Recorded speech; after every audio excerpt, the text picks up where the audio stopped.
Sekarang juga perlindungannya itu posisinya menyasarnya kan ke kelas bawah semua ya. Iya, Jadi misalnya nih, taruhlah kita bicara soal biaya sekolah. Biaya sekolah pemerintah memang sudah mengeluarkan, sudah membuat beberapa sekolah rakyat ya di daerah-daerah sekolah rakyat. Tapi sekolah rakyat itu ada syaratnya loh ya. Syaratnya mereka benar-benar harus dengan surat keterangan tidak mampu, ya kan? Betul. Nah sementara yang kaum menengah ini posisinya nggak bisa mengeluarkan surat keterangan tidak mampu. Iya. Tapi ketika dia harus bayar uang SPP, misalnya nggak masuk negeri ya, betul. itu otomatis juga swasta itu kan, ya, pasti. ketika nggak masuk negeri otomatis ke swasta, swasta bayar juga gitu kan. Dan lebih mahal. Dan bayarnya pasti ada yang bikin inilah. Sementara belum tagihan lain, misalnya apa nih, tagihan listrik dia nggak bisa masuk di 450 kan? Iya. Posisinya. Pasti udah di atas 1.300 itu Pasti, ya. Ya minimal 1.300 dan 1.300 tagihannya kan lumayan, ya kan? Ya. Gitu. Jadi posisinya ya ini yang sepertinya terlepas dari pantauan untuk melindungi kelas menengah ini yang bebannya makin berat. Karena subsidinya nggak dapat, subsidi nggak dapat. saya juga enggak. Bahkan nanti kan yang Pertalite akan di ini sesuai desilnya yang desil 9 dan 10 itu yang mana? Posisi desil 9-10 yang enggak pembatasan Pertalite. Ya, akan dibatasi lagi kan? Betul itu. Itu kemarin kan diumumin. Ngaruh ke nanti akan semakin tergencat lagi nggak nih kelas menengahnya nih? Ya pasti bebannya akan berat. Makanya kan salah satunya agar tidak kita bisa bagaimana harga-harga itu terkendali gitu.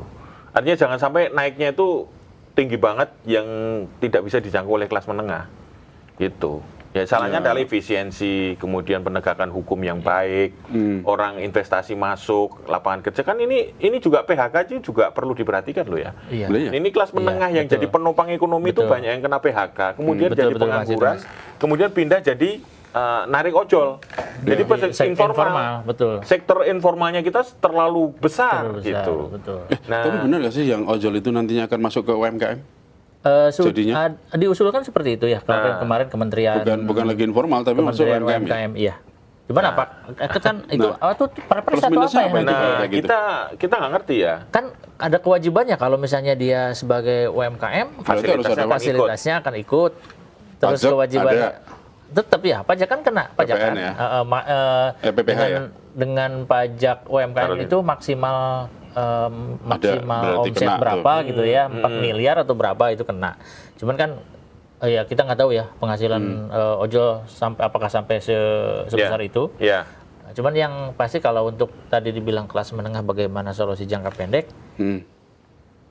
kalau saya sendiri sih ya, kalau saya ngelihat ini unsur insentif fiskalnya kita mesti dapat gitu loh. Ya agar tidak terlalu beban.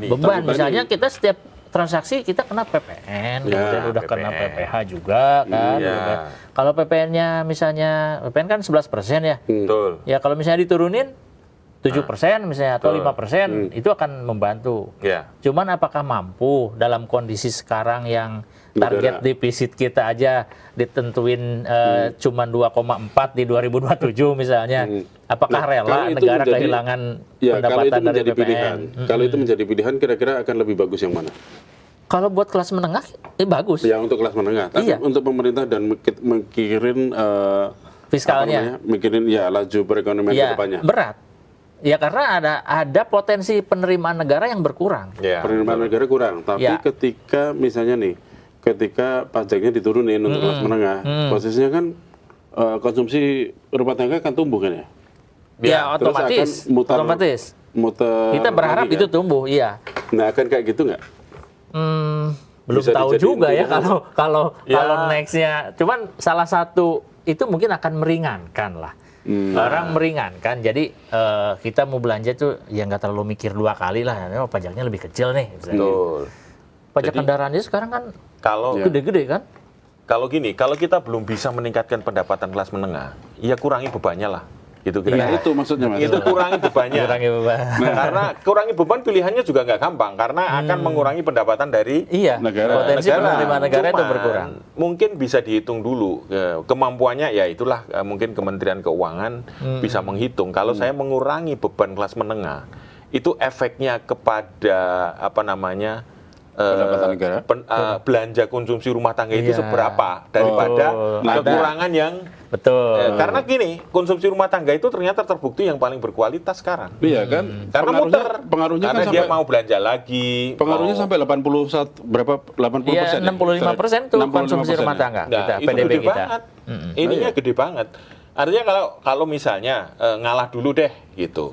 Iya. Ngalah dulu deh, mungkin pajak kendaraan, Betul. pajak listrik, semua kan ngaruh tuh kalau PPN kan. Betul. Nah, itu kalau bisa dikurangi lagi kembali ke posisi 9% atau 10%.